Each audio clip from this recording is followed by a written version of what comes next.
Hey guys, Matt here. It's February 27th, 2012, and I just finished Monday Night Raw. Wow. Heart's beating so fast. Oh my gosh. The last 23 minutes made this Raw.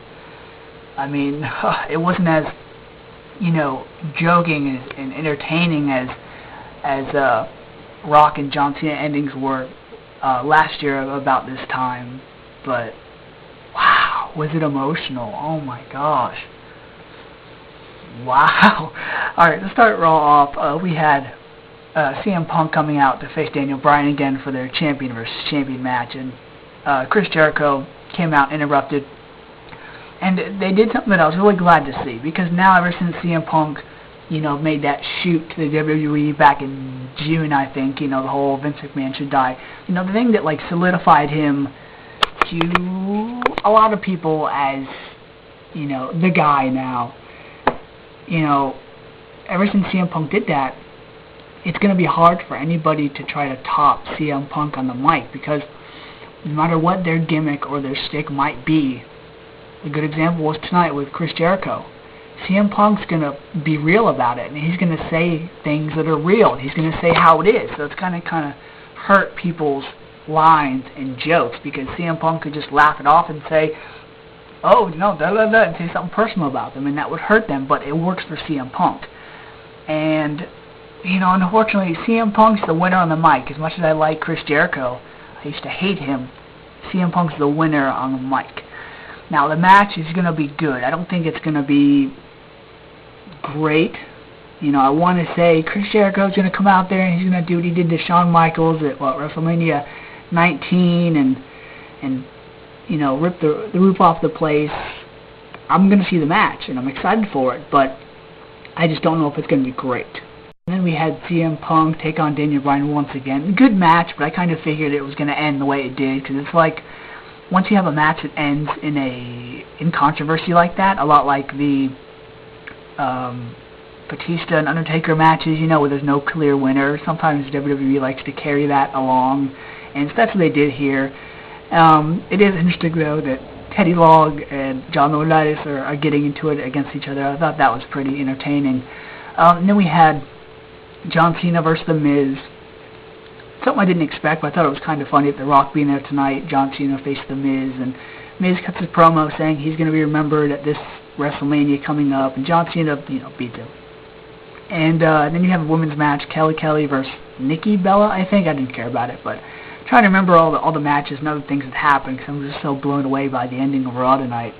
Then you had Eve come out and pretty much do her best Jennifer Lopez / Stephanie McMahon / kinda Sable-ish promo, basically saying, yeah, I'm a slut. Girls want to be me, guys want to be with me, and I used my advantage, and this and that. She got booed, and she's a terrible actress. I don't think she was the right diva for this type of heel turn. I think Kelly could have done it better. And then you have you had Mark Henry and Cody Rhodes taking on Big Show and Sheamus, which was an interesting match. It was interesting. And then you have the best part of the night by far. Tonight was time for The Rock to come out. Little did I know that the whole Rock Cena segment was going to take about 21, 22, 23 minutes, but Rock comes out, he gets his, Rocky chants, whole shebang. Now, his coming out to me wasn't as special as when he first came back last year in February, but it was good to see him. I was like, good, it's no via satellite, it's no promo on the Titantron, it's The Rock in person. So he comes out, and fans are cheering his name, he's eating it up, fans are going to go, and it's always cool to see stuff like that, when the wrestlers, get ready to talk, but then they pause and they stop, and they let the fans cheer and chant. It's really, really cool. I liked when The Rock was talking. I liked how he didn't come out and he, surprisingly, he didn't say, finally The Rock's come back to Portland, and he didn't say, John Cena, you come out here, you run your mouth. It wasn't being The Rock. He was being what seemed like Dwayne Johnson.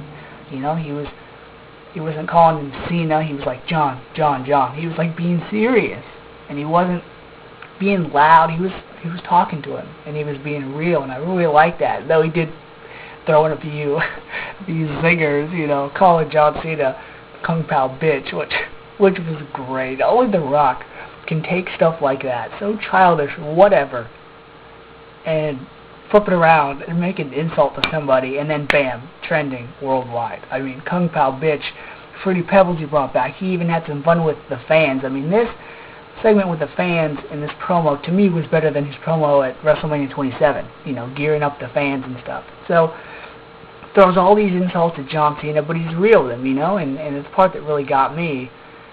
You know, The Rock was getting emotional. He says, John Cena, you say you fight for all the professional wrestlers. Hell, when I was growing up, Stone Cold didn't fight for me.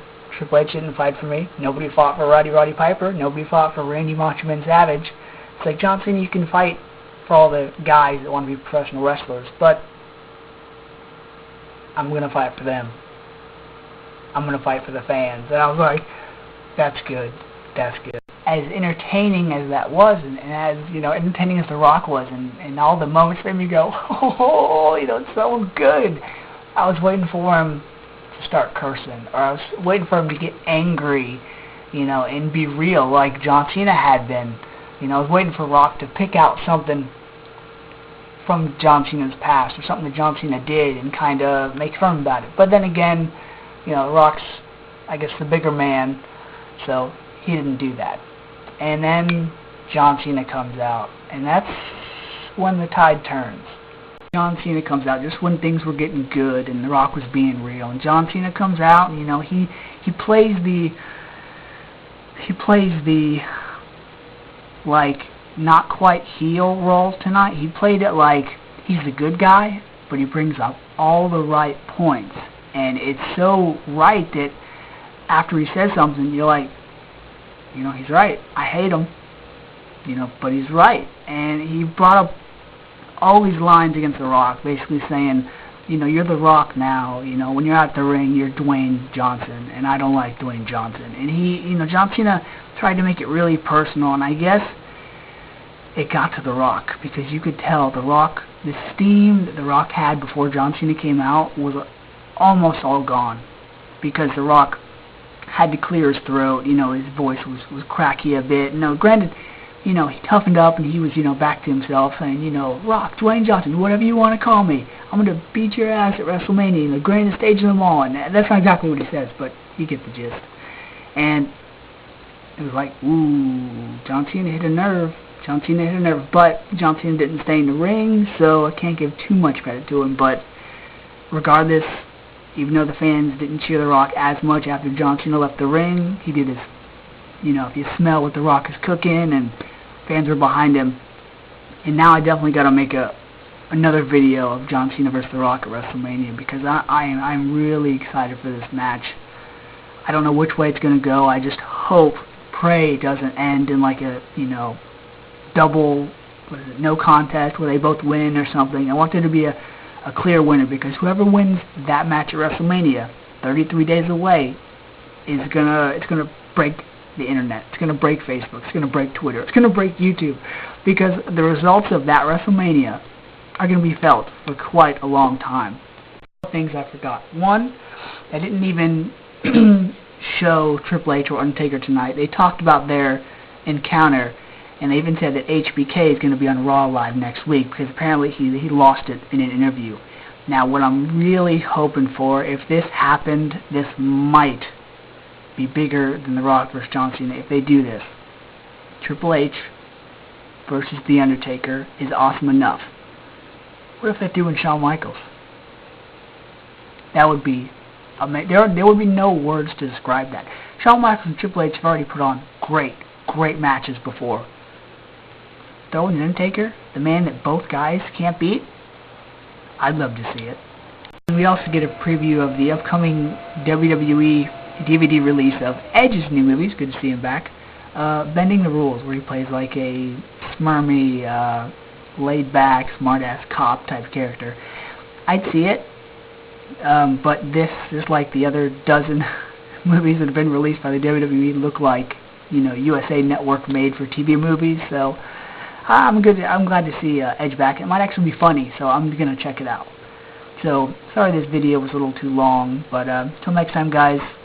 See ya. Let me know what you thought about Raw or anything I've mentioned in this video, because I'm really eager to know. Start some conversation down below. Alright, see ya.